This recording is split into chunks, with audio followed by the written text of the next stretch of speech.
She walked in expecting chaos, expecting me to stumble, to beg, to argue, to perform the role she had rehearsed for years. Instead, she found stillness. Georgia and Samantha sat calmly, phones down, eyes steady, not allies, not critics, just witnesses. The room didn't bend to her emotions. Her voice, light and careful, tried to reclaim control. "Can we talk alone?" I said no. Calm, final. Every justification she offered, every fragment of narrative she rehearsed, landed on ears that wouldn't respond. The power she assumed was hers evaporated quietly, without drama, without spectacle. She wasn't losing an argument, she was losing leverage, the subtle control she had always relied on. And in that silence, unyielding and deliberate, she understood, the story she tried to write was over. And for the first time, the ending wasn't hers to dictate.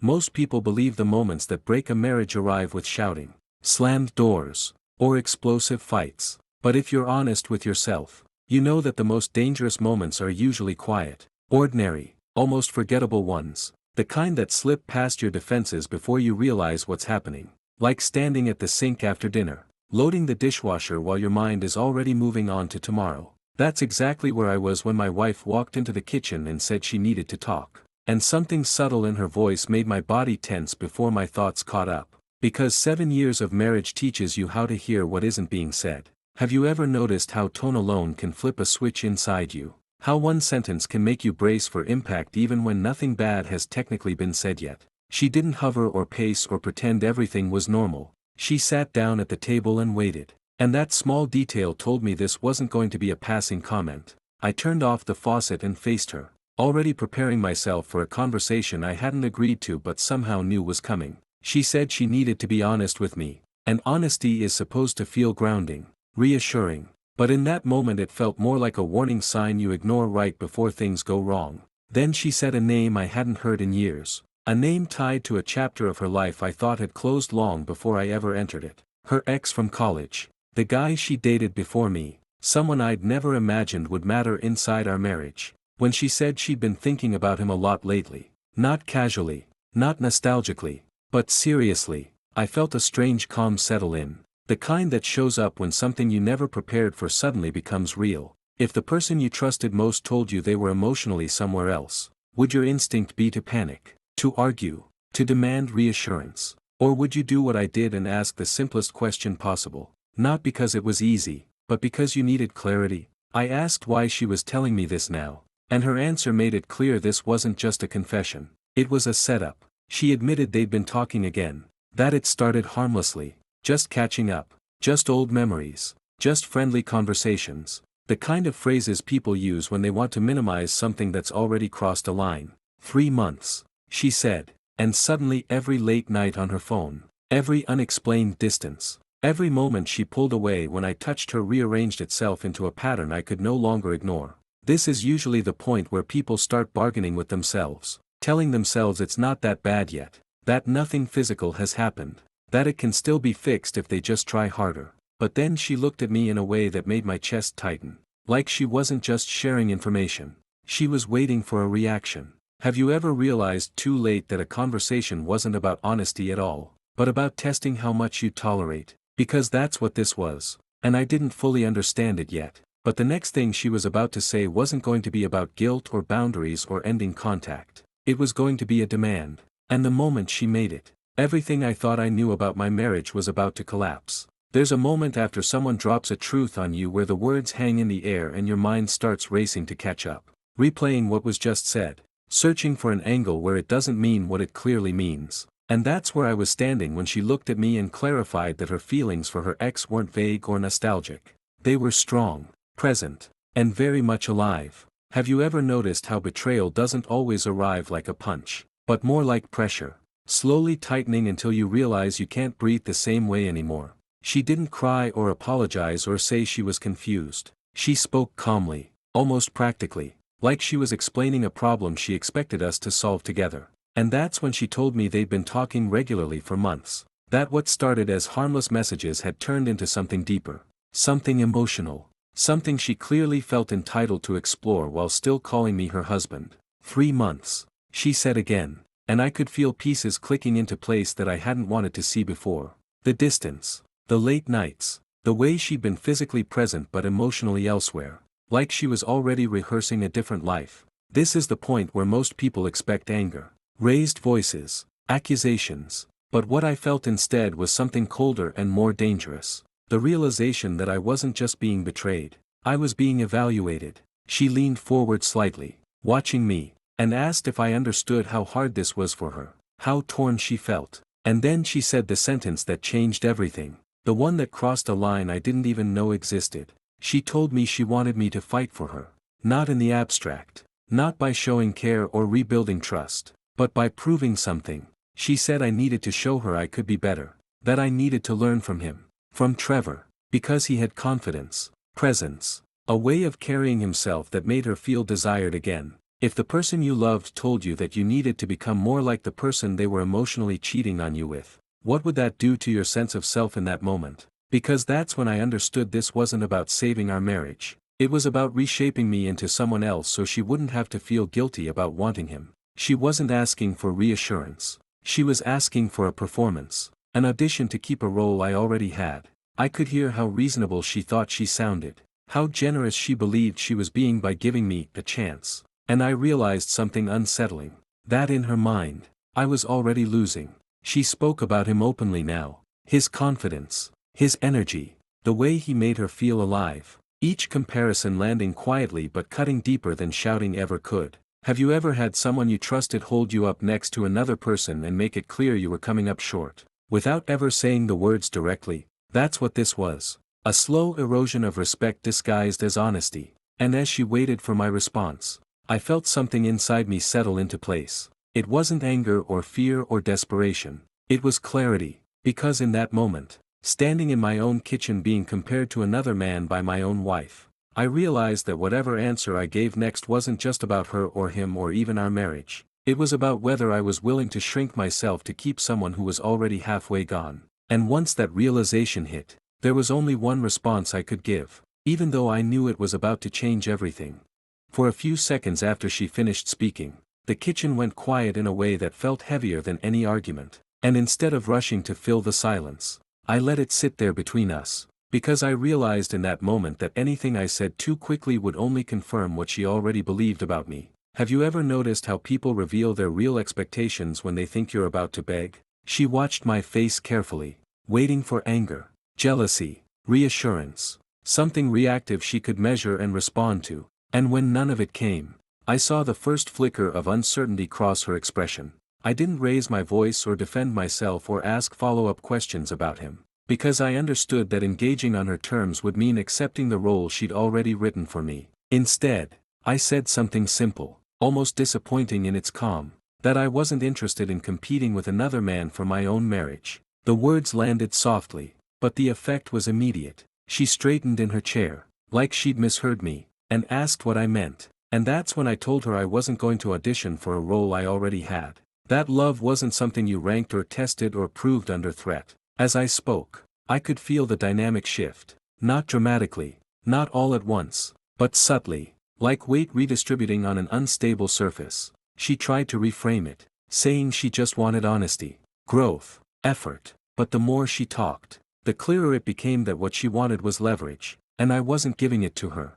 If you've ever refused to play along with a dynamic that benefits someone else, you know how quickly the mood changes, how confusion replaces confidence when the expected reaction doesn't arrive. She asked if I was really willing to walk away instead of fighting, and that question told me everything I needed to know, because fighting, in her mind, meant performing, proving, shrinking. I told her I wasn't walking away yet, but I wasn't chasing either, and that whatever she chose to do next would be her responsibility. Not something I would contort myself to prevent. That's when the fear surfaced, not loud or dramatic, but quiet and sharp, because for the first time since the conversation started, she realized she didn't control the outcome anymore. She asked what that meant for us, and I said it meant I was done being compared, done being measured against someone who wasn't even in the room, done pretending this was about self-improvement instead of respect. I didn't give ultimatums or timelines, and I didn't demand she cut contact, because those would have been ways of clinging,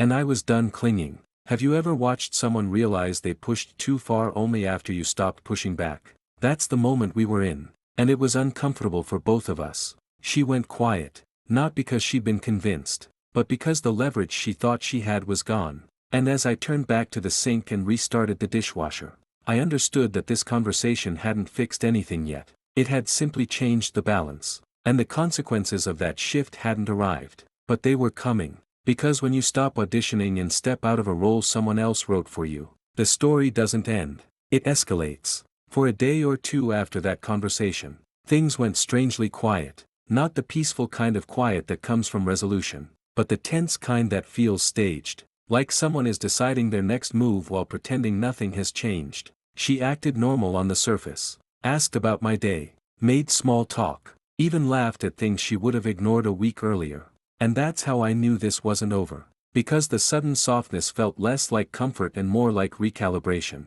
Have you ever noticed how people become unusually pleasant right before they test a boundary you just set? I didn't bring up what we talked about, and neither did she, but it hovered between us, unspoken and heavy, until the night she casually mentioned she was going out with friends after work. She said it the same way she always did, offhand, no big deal. But this time she paused just long enough to watch my reaction, like she was checking to see if the old version of me would surface. I nodded, told her to have fun, and went back to what I was doing. And that was when I saw it, the brief flash of irritation she tried to hide, the look of someone whose button press didn't get the expected result. She left later than usual, dressed a little more carefully than necessary, and as the door closed behind her, I felt that familiar tightening in my chest, not because I didn't trust myself, but because I knew what she was really doing. This wasn't about friends, it was a probe, a way to see if I'd crack, question, follow up, or reassert control in the ways she was used to.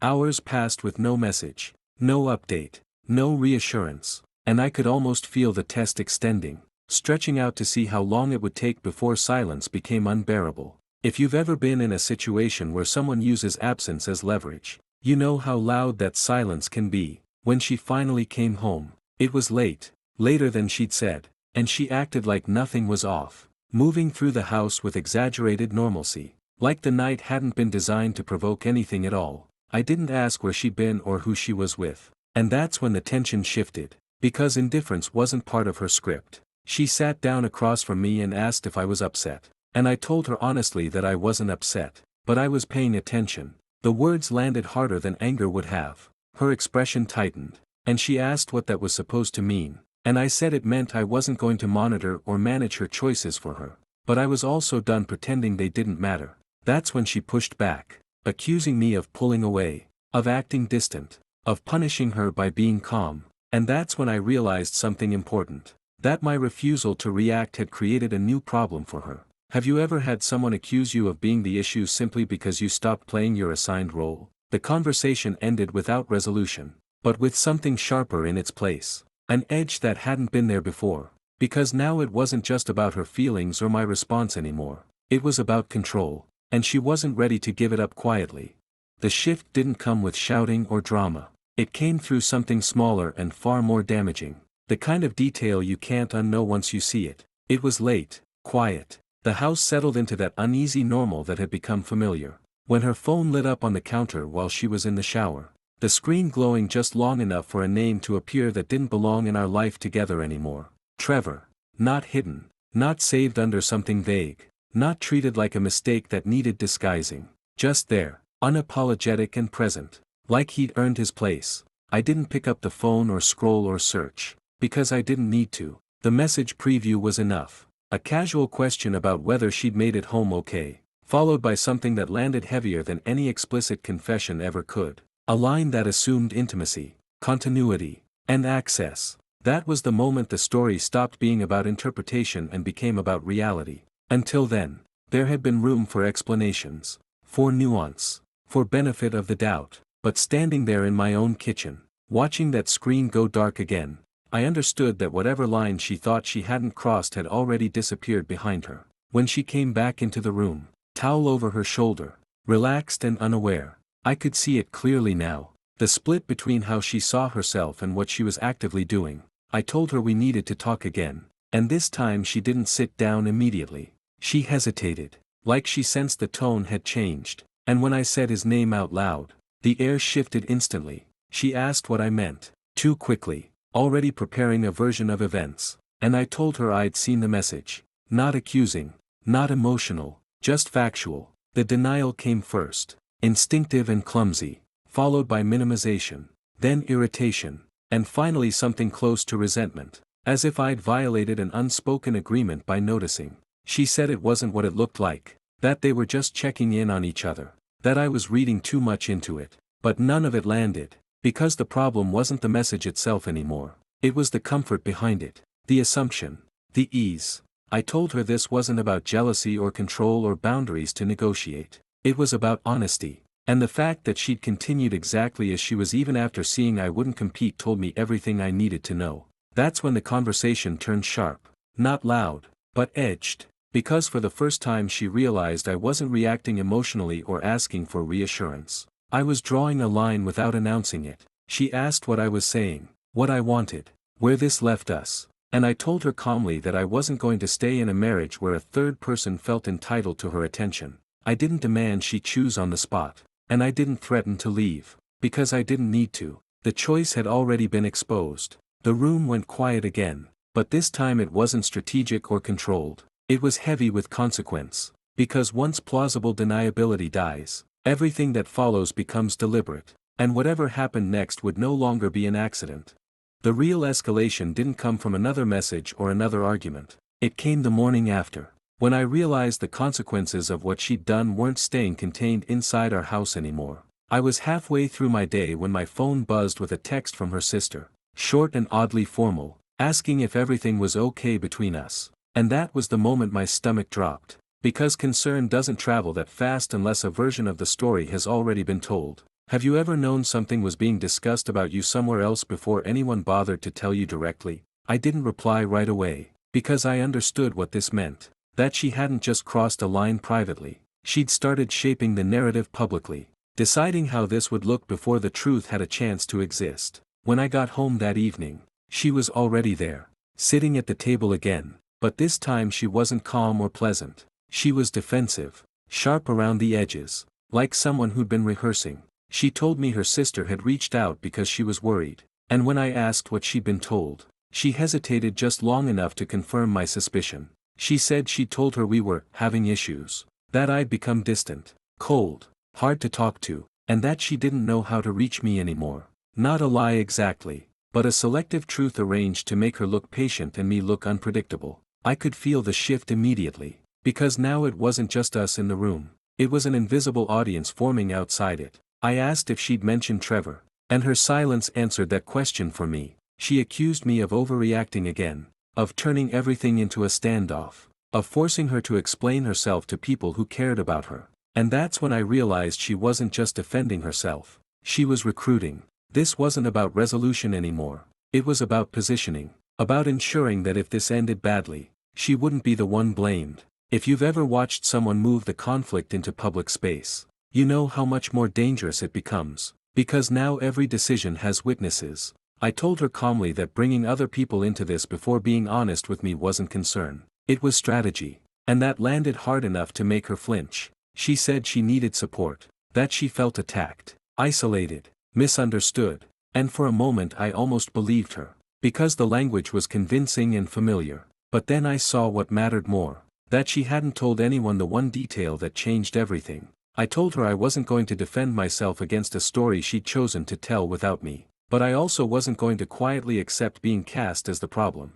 I said that if this continued, I would correct the record, not out of spite, but out of necessity, because silence in public situations isn't dignity, it's consent. That's when her expression changed, not to anger, but to calculation. Because she realized the audience she'd invited could turn on her just as easily. The room felt smaller after that, heavier, because now the conflict had crossed a line it couldn't retreat from. Whatever happened next wouldn't just affect us, it would ripple outward. And for the first time since this started, I wasn't just losing a marriage. I was standing on the edge of a public fracture that would force both of us to choose exactly how far we were willing to go. The strangest part wasn't the loneliness. It was realizing how much of himself had been quietly dismantled long before she ever walked out. Because once the house was empty and the noise stopped, What remained wasn't grief so much as space. And in that space he began noticing things he hadn't felt in years, time that wasn't accounted for, decisions that didn't need approval, evenings that didn't require emotional management. It started small and unremarkable, going to the gym later than planned, saying yes to poker nights he'd avoided because they disrupted routine, reconnecting with friends he'd slowly distanced himself from without ever consciously choosing to, and none of it felt like rebellion. It felt like recovery. The more he re-entered his own life, the clearer it became how much of his identity had been shaped around keeping peace, smoothing tension, anticipating moods. And if you've ever looked back and realized you became quieter not because you changed, but because someone else needed more space to feel comfortable, you understand how unsettling that realization can be. Viewer name: how much of yourself do you lose trying to keep someone else happy? Because that question started answering itself in real time as confidence returned without effort, laughter came back without explanation, and life stopped feeling like something to manage and started feeling like something to participate in again. There was no grand transformation, no dramatic declaration, just consistency, routine rebuilt around his needs instead of someone else's volatility. And that quiet steadiness did something unexpected. It traveled. People noticed. Conversations shifted. And slowly the narrative that had been forming without him began encountering resistance. Because when someone doesn't collapse the way they're supposed to, it forces others to re-examine what they were told. It was subtle at first, a message from a mutual friend asking how he was really doing, a casual comment from someone in her circle admitting they didn't understand what happened, until eventually it became unavoidable. Even the people closest to her were starting to see what he had lived through. He didn't seek validation, didn't argue for sympathy, but independence has a way of exposing imbalance all on its own. And as his life stabilized, hers began drawing questions. He didn't know it yet, but the ground under her story was shifting, and the validation he never asked for was about to come from the last place she expected. He didn't plan the moment, it arrived quietly, without drama, when Georgia reached out first. Then Samantha not long after, both conversations framed as concern but carrying something heavier underneath. Because these weren't casual acquaintances or distant mutuals, they were her friends, people who had defended her instinctively, people who had initially accepted the version of events they were given, until it stopped lining up. The questions were careful, measured, almost apologetic, as if they were testing whether they were allowed to doubt what they'd been told. And that's when he understood something important. Narratives don't collapse from confrontation. They collapse from inconsistency. He didn't argue, didn't overshare, didn't try to persuade, he answered honestly, minimally, and let silence do what it does best when truth is solid, and the shift was immediate. Georgia admitted things never added up, that the timelines felt off, that the emotional justifications kept changing, and Samantha said something that stuck with him: "I don't think you were ever the problem, I think you were the mirror she didn't want to look into." Viewer name: what would it mean if even your partner's friends admitted you weren't the problem? Because that kind of validation doesn't feel triumphant. It feels sobering. Like watching a structure you once lived inside finally being seen from the outside. What mattered wasn't loyalty switching sides. It was clarity settling in. They didn't attack her. They simply stopped protecting the story. And when friends stop covering for behavior, reality gets louder fast. They distanced themselves from her quietly. Invitations slowed, conversations cooled, and for the first time since she left, consequences appeared that had nothing to do with him. Then Georgia said something that reframed everything, not maliciously, not dramatically, just factually, about how her relationship with the ex wasn't new, how the emotional overlap started earlier than admitted, how the confusion she described had been accompanied by certainty behind the scenes. It wasn't gossip, it was context, and context has weight. The tone shifted immediately. This wasn't about heartbreak anymore. It was about accountability, and as the truth settled, something irreversible happened. The moral ground she thought she stood on disappeared. He didn't celebrate, didn't feel vindicated, he felt resolved, because once even her inner circle stopped cushioning the fall, there was nowhere left for illusion to hide. And the story she told herself began collapsing under its own contradictions. The collapse didn't announce itself, it revealed itself in behavior, because the version of the ex she'd run toward existed mostly in memory, softened by time and idealized by dissatisfaction, not in the present reality she now lived inside. At first she framed it as relief, telling people things felt simple, that this was what she'd been missing, but simplicity quickly turned into structure, and structure into control, opinions delivered as certainty, expectations disguised as protection, concern that quietly limited autonomy, and the fantasy she risked everything for began asking for compliance instead of admiration. Friends noticed she wasn't lighter. She was guarded, explaining his moods, adjusting her behavior, defending choices that once required no defense. And if you've ever watched someone justify their happiness instead of simply living it, you know how revealing that is. Viewer name. How often do people romanticize the past when they're unhappy in the present? Because the past never stays frozen the way memory promises. And when you return expecting escape, you often find the same patterns wearing a different face. Arguments replaced excitement. Reassurance became monitoring. And the certainty she once admired began feeling like confinement. The realization didn't come with tears or apologies, it came with disappointment. The quiet understanding that the story she told herself to survive her choices no longer held up. When fantasies fail, people don't immediately take responsibility. They look for exits. And that's when her tone changed, not dramatic, not emotional, just tentative. Casual messages framed as check-ins. Questions that weren't really questions. Concern that masked assessment. She wasn't ready to admit she'd miscalculated, but she needed to know whether the life she abandoned was still accessible, whether the door she slammed was actually locked or just closed. And that shift, from certainty to testing, was everything, because it marked the moment the illusion broke completely. The X wasn't the escape she remembered. The future she planned was tightening instead of opening, and the stability she assumed she'd find elsewhere was now something she'd left behind. And that's when her messages finally started. The message didn't arrive in anger or desperation, it arrived dressed as generosity, a calm, almost gracious text that assumed the ground beneath it was still hers, as if nothing irreversible had happened, as if everything that followed her betrayal was just noise waiting to be quieted. She didn't apologize first, didn't acknowledge the damage, didn't reference the choices she made. Instead, she framed the situation like a misunderstanding that could be corrected if he adjusted his tone, his attitude, his pride, because according to her, this was still salvageable if he'd simply own his part and stop being difficult. The entitlement wasn't loud, it was implied, the kind that assumes access without asking for it. And if you've ever received a message where someone speaks as if forgiveness is already granted, you know how destabilizing that feels. She suggested that emotions had gotten messy, that people had overreacted, and that if he apologized for how cold he'd been lately, she was willing to move forward and be his wife again,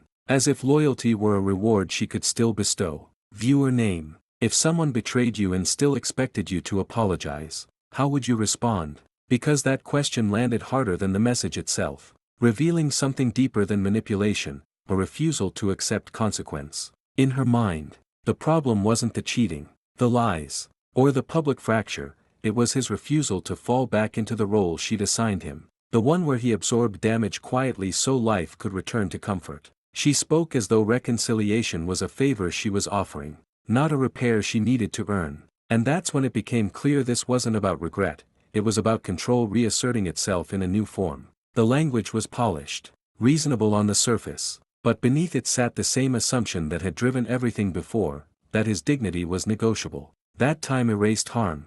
That silence meant compliance. The audacity wasn't in the words themselves, it was in the certainty that they would work. He read the message once, then again, noticing how carefully it avoided accountability, how smoothly it shifted responsibility, how completely it ignored the reality she'd created. And something settled inside him, not anger, not sadness, but clarity. This wasn't a reach for reconciliation. It was a test to see if the old dynamic still existed. If he'd rushed to smooth things over the way he used to. He didn't respond, didn't correct the narrative, didn't defend himself, because for the first time, he understood that engagement was the invitation she needed to keep rewriting the past. And the silence that followed wasn't accidental or emotional, it was deliberate, because refusing to answer a question built on entitlement is sometimes the only answer that actually lands. What she didn't realize yet was that this silence wouldn't feel neutral to her, it would feel like abandonment, and the absence of response would begin unraveling the last illusion she still clung to,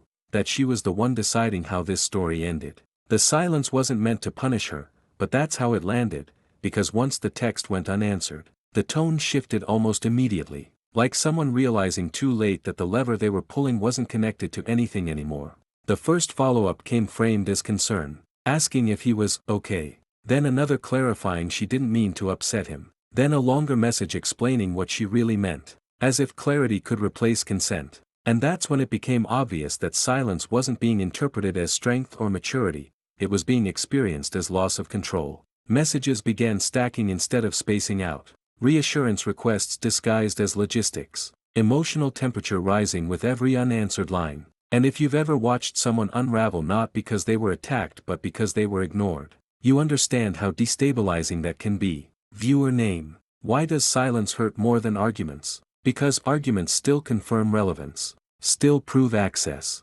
still keep the door open, and silence does none of that. She oscillated between reason and irritation, empathy and accusation, suggesting he was being unfair, then cold, then avoidant. Each label an attempt to force a response that would re-establish the old dynamic where he explained and she evaluated. What scared her wasn't that he might leave, it was that he was no longer emotionally reachable on demand. Silence stripped away the illusion that she could manage outcomes through language alone. And once that illusion cracked, panic slipped through. Her messages started contradicting themselves, apologizing for pain while justifying choices, expressing regret while minimizing impact, and the entitlement that once felt polished began fraying at the edges. He read them without reacting, noticing how every sentence reached for something familiar: reassurance, validation, engagement, and how none of them actually addressed responsibility. This wasn't closure she was seeking, it was regulation, a way to stabilize herself by pulling him back into orbit. But silence changes the power map entirely, because when someone stops responding, they stop participating in the story being written about them. She couldn't calibrate anymore, couldn't predict his emotional position, couldn't even be sure he was reading, and that uncertainty did more damage than any argument ever could.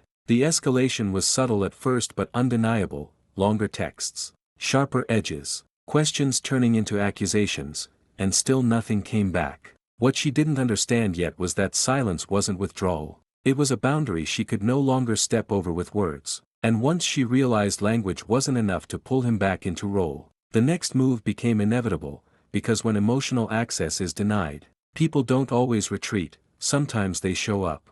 It didn't happen in private. And that was the point, because consequences only feel real when they arrive somewhere you can't control, and she found that out the moment the papers were delivered to the ex's place. Not mailed quietly, not handed off discreetly, but served in a way that made the situation undeniable. The knock wasn't dramatic, just firm and procedural, the kind that doesn't ask permission. And when the door opened, everything she'd been trying to compartmentalize collided at once: the past she ran from, the present she justified, and the future she assumed she could still shape. The ex stood there confused, irritated, already defensive, and the server didn't care about emotions or explanations. Names were confirmed, documents were handed over, signatures requested, and suddenly this wasn't a love story or a misunderstanding anymore. It was a legal reality unfolding in front of someone who was never supposed to be part of it. Neighbors noticed, pauses stretched, and the privacy she relied on evaporated in seconds. Because nothing exposes a situation faster than formality. Viewer name. What does it feel like when consequences finally arrive somewhere you thought was safe? Because that safety disappeared the moment paperwork entered the room. And whatever illusion of control she still had collapsed under the weight of witnesses. She tried to recover the narrative instantly, explaining, reframing, minimizing, but the presence of the documents made words useless. Because legal language doesn't negotiate with emotion. The ex wasn't supportive the way she expected, he was irritated, suspicious, already distancing himself from responsibility, and in that moment she realized something she hadn't planned for: this outcome didn't bond them, it stressed them. The fantasy cracked again, this time publicly, and the very place she ran to for refuge became the stage for accountability. What made it worse wasn't humiliation, it was exposure, because now the separation wasn't theoretical, it wasn't in progress. It was active, documented, and irreversible. The server left, the door closed, and the silence that followed wasn't empowering, it was heavy, filled with the kind of discomfort that comes when reality shows up uninvited. She wasn't angry yet, she was stunned, because this wasn't supposed to happen this way. Not here, not like this, not in front of him. For the first time since she walked out, she wasn't directing the sequence of events, she was reacting to them. And that loss of control landed harder than any argument ever had. Somewhere across town, He didn't celebrate, didn't feel victorious, he felt settled, because the papers weren't sent to provoke or punish. They were sent to finalize what had already been emotionally decided. And while she stood there processing the shock, one truth became unavoidable: this wasn't a move she could undo with words. Because once consequences become public, they stopped caring about intention, and her reaction to that reality was immediate, visceral, and explosive. He didn't invite them over for comfort. That's important. This wasn't about emotional support or building a team, it was about structure. After the papers were served, he understood something clearly: the next interaction wouldn't be calm, it wouldn't be reasonable, and it definitely wouldn't be private by accident. So before anything could spiral, he made a deliberate choice to control the environment, not the emotions. Georgia arrived first, casual but alert, already aware of what had happened. Samantha followed soon after, quieter, observant. There was no dramatic conversation, no rehearsed speeches. They sat in the living room like people waiting for weather they knew was coming. The house itself felt different, not tense, but arranged, chairs placed deliberately, phones face down, no pacing, no nervous energy, just readiness. This wasn't a trap. It was a boundary with witnesses, because he understood something many people learn too late: private conversations with someone who has already rewritten reality are never actually private, they're arenas. And arenas favor the loudest voice, not the most honest one. By having them there, he wasn't trying to embarrass her or gang up on her. He was removing her ability to isolate, distort, or reframe what would happen next. As a viewer, this moment quietly recalibrates the power balance. Not through dominance, through foresight. He isn't angry. He isn't rehearsing accusations. He's done arguing about intent. All he's protecting now is clarity. This is the point where you realize he's no longer reacting to her behavior, he's anticipating it. And that shift matters, because anticipation is the opposite of emotional chaos. The house stays quiet, almost ordinary. Someone pours water. Someone checks the time. There's no talk about her. No speculation about what she'll say or how she'll act. That restraint tells you everything.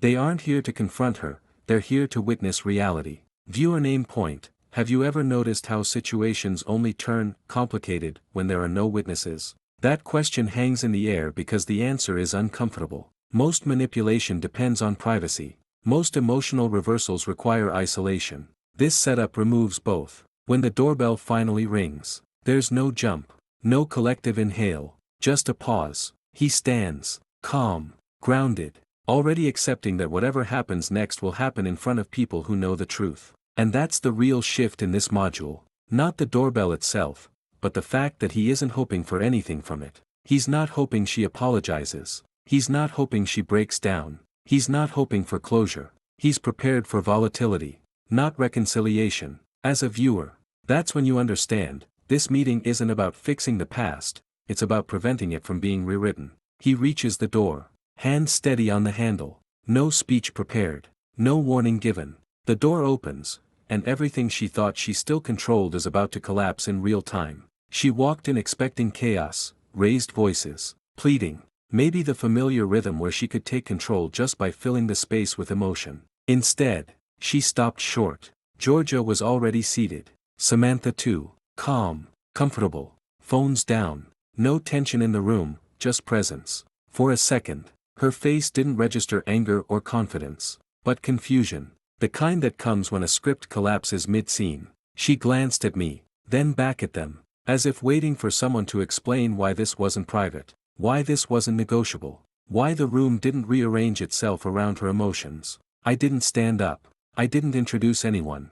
I didn't fill the silence. And that's when it hit her: this wasn't a conversation she could steer. This wasn't a space she controlled anymore. Her voice came out lighter than it should have. Forced casual, trying to shrink the moment back down. She asked if we could talk alone. Not angrily. Not yet. Carefully, like someone testing whether an old lever still worked. I told her no. One word. Calm. Final. The shift was immediate. Her posture tightened. Her eyes moved again, this time not scanning for exits, but for allies. She expected discomfort. She expected embarrassment. What she didn't expect was stillness. Georgia didn't look away. Samantha didn't soften. There was no sympathy to grab onto. No validation waiting to rescue her narrative. That's when frustration crept in, subtle at first, then sharper. She tried to explain herself, but the explanations weren't aimed at me, they were aimed outward. Fragments of justification, reframed choices,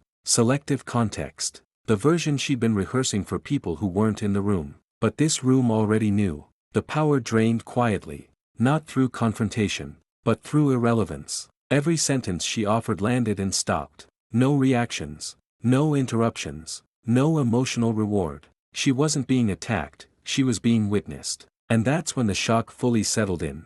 Because she realized she wasn't losing control in private anymore. She was losing it in front of people who could see the full picture, past the performance. Her voice cracked, not with sadness, but with disbelief. This wasn't how it was supposed to go. She looked at me again, sharper now, searching for the version of me that would explain, defend, soften. I didn't move. I didn't argue. I didn't correct her. The absence of engagement did more than any accusation could. The room stayed exactly the same. No escalation, no collapse, just reality pressing in, unfiltered and unmoved. And in that moment, she understood something she hadn't planned for. She didn't walk into a trap, she walked into the end of her leverage. The moment she realized she wasn't getting the room back, her tone changed, not louder, but sharper, compressed, like someone trying to force authority into fewer words. She insisted we talk privately again, this time with irritation instead of politeness, as if repetition alone should work. I said no again, same calm, same finality. That's when she pivoted to what had always worked before, reframing. She spoke about misunderstandings, about how things looked worse than they were, about intentions instead of actions, not to me, to the room. She was performing damage control in real time.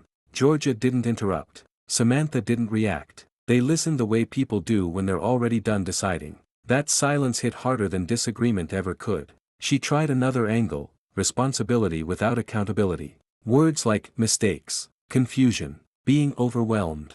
Nothing concrete, nothing owned. And then, when none of it shifted the atmosphere, frustration broke through. Her voice rose just enough to test whether emotion could still move things. It didn't. I finally spoke, not to argue, not to defend, but to end it. I told her there would be no private conversation, no revisiting, no explaining the past to make it feel softer. I told her the decisions had already been made, and tonight wasn't about resolution, it was about closure. The word landed heavily. She reacted immediately, not with sadness, but with disbelief. She asked how I could be so cold, how I could do this after everything. That was the moment the reversal completed. I told her I wasn't doing anything to her, I was choosing myself. No accusations, no inventory of betrayals, just a statement of direction. She stared at me like she was seeing a stranger, because the version of me that negotiated, absorbed, and stayed quiet out of fear was gone. She tried once more, softer now, almost pleading, suggesting time, space, a pause. I told her there was nothing to pause, that this wasn't anger, it was clarity. The room stayed still. Georgia stood up, not dramatically, just enough to signal the conversation was over. Samantha did the same. No gloating, no victory, just alignment. That's when her composure finally cracked. Not explosively, but visibly. Her shoulders dropped, her certainty collapsed inward. She realized there was no audience left to convince, no leverage to pull, no chaos to exploit. I asked her to leave, calmly, directly, no conditions attached. For a second, she didn't move, as if waiting for the moment to reverse itself. It didn't. She gathered her things slowly, resentment and shock tangled together, and walked toward the door. When she left this time, it wasn't a tactic. It wasn't a threat, it wasn't an expectation that I'd follow. It was an ending she didn't control, and as the door closed behind her, the power shift wasn't loud or triumphant, it was complete. The house didn't exhale all at once, it settled, like a room returning to its original shape after pressure is removed. No one rushed to fill the silence. No recap, no victory talk, just the ordinary sounds coming back into focus, a chair sliding slightly, a glass set down, the clock reclaiming the room, and that normalcy mattered more than any speech ever could. Georgia asked if I was okay, not probing, not searching for a story, just checking presence, and I nodded because for the first time in a long while, that answer was uncomplicated. Samantha said nothing at all, which somehow felt like the most respectful response. Because not every ending needs to be processed out loud to be real. They didn't stay long, not because of discomfort, but because the purpose had been fulfilled, the boundary held. The moment passed. The structure remained intact. When the door closed behind them, the quiet didn't feel empty. It felt owned, not lonely, not heavy, just clean. I noticed small things I'd stopped noticing before, the way the room held light, the absence of tension in my shoulders, the fact that my phone stayed untouched on the table without pulling at my attention. Viewer name. Have you ever realized peace isn't loud, it's the absence of negotiation? Because that's what this was. Not relief from conflict, but relief from needing to manage someone else's emotions to survive the moment. There was no urge to replay what I'd said, no second-guessing tone or timing, because clarity doesn't argue with itself after the fact. The night continued like any other night might, dishes rinsed, lights dimmed, routine reasserting itself, and that was the quiet proof that this ending was real. Nothing dramatic followed. No text, no knock, no sudden reversal, just distance holding its shape the way it's supposed to when it's finally respected. And lying there later, I understood something that would have sounded impossible weeks earlier. Closure doesn't arrive with answers, it arrives with stability, and for the first time, the story wasn't asking me to respond anymore, because it was already finished.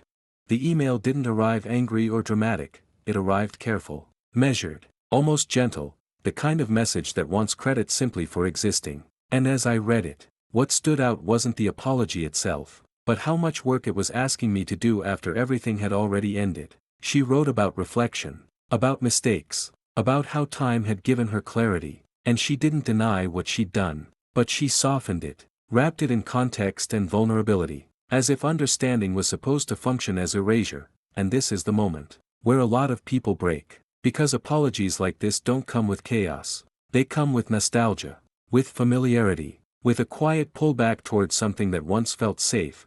But here's the truth that only makes sense once you've lived through the calm that came before it. The email wasn't reaching for reconciliation. It was reaching for access. It wasn't about accountability. It was about testing whether the door was still unlocked, whether peace was permanent or conditional. Because real remorse accepts silence as an answer, while entitlement needs engagement to survive. And as I read it, I noticed what wasn't there just as much as what was. No acknowledgement of the damage beyond her own regret. No recognition of the boundaries that had been drawn.